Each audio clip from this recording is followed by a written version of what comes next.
Pada video kali ini, kita akan belajar tentang bagaimana sih caranya menambahkan custom font di React Native. Jadi di sini saya akan menggunakan sebuah situs namanya Google Fonts.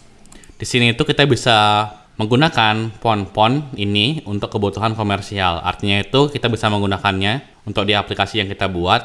Lalu aplikasi yang kita buat itu kita jual misal begitu. Kemudian jika Anda mencari di luar Google Font, yang harus Anda lakukan itu adalah Anda harus cek lisensinya terlebih dahulu. Apakah dia itu tersedia untuk kebutuhan komersial atau tidak. Kalau misalkan tersedia untuk kebutuhan komersial, artinya itu Anda bisa jual aplikasi yang Anda buat dengan font tersebut. Kalau misalkan tidak, Anda harus minta izin ke orang yang buat gitu. Nah, di sini itu kita akan download dua buah font misal. Saya akan pakai yang di handwriting aja biar jelas ya. Jadi kita akan download yang misal yang permanent maker ini. Saya download fontnya, dan juga saya akan download yang misal yang ini, yang apa ya, yang ini aja. Setelah itu kita akan buka, lalu saya akan ekstrak terlebih dahulu fontnya hingga muncul TTF seperti ini.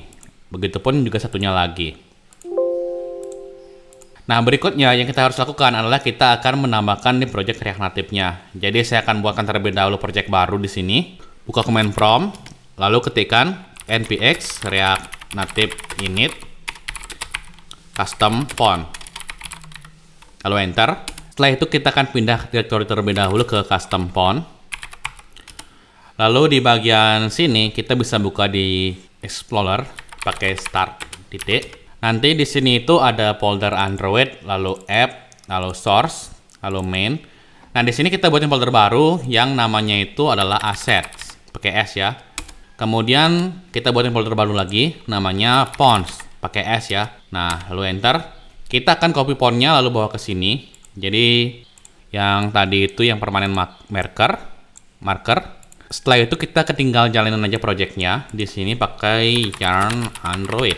Nah, sebelum itu kita akan buka dulu di Visual Studio Code pakai quote titik, lalu pakai yarn Android.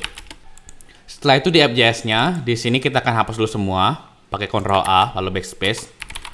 Lalu saya juga akan import amrsa, import React, use state, use effect dari React. Kemudian juga buatin komponen baru di sini pakai slr, buatin fungsional komponen baru. Isikan view di sini. Nah, jangan lupa kita akan import view dan teksnya dari React Native. Setelah itu di bagian ini kita akan allow dulu. Kalau misalkan aja Anda nggak muncul allow-nya itu nggak masalah, karena dia itu sudah terkoneksi emulatornya dengan laptop atau komputer Anda. Kemudian di sini kita tunggu dulu sampai projectnya berhasil dijalankan. Nah, seperti ini ya. Kalau kita tunggu dulu hingga ini 100%, nanti di sini itu akan kita isikan teks ya. Misal hello world. Lalu simpan. Nah, di sini itu kita ingin agar menggunakan font yang sudah tadi kita tambahkan. Sebelumnya saya sudah menempatkan ininya ya, fontnya itu di dalam folder di sini, di Android, app, lalu source, lalu main, lalu assets, lalu fonts. Kita bisa menggunakan ini, kita copy namanya, lalu di sini itu kita duplikat dulu teksnya, misal pakai style, lalu masukkan font family di sini, kita masukkan di sini font family, nama fontnya.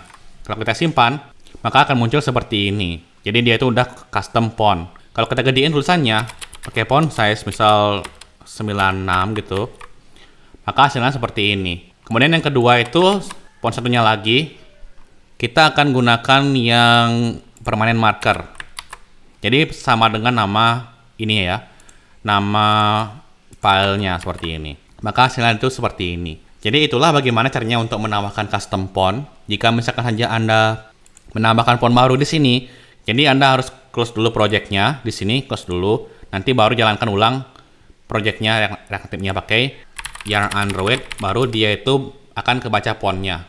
Sebelum Anda menjalankan ulang projectnya, fontnya itu nggak akan kebaca di sini. Jadi tiap Anda menambahkan itu harus dijalankan ulang projectnya. Oke, saya rasa cukup. Untuk Anda yang ingin belajar tentang React Native lebih lanjut lagi, bisa cek website saya di kodeinsia.com. Jadi di sini itu Anda bisa belajar React Native lewat kelas online gratis dan kelas online premium. Jadi materi-materi yang ada di sini itu dari pemula hingga Anda menjadi mahir React Native. Terima kasih sudah menonton dan sampai jumpa di video selanjutnya.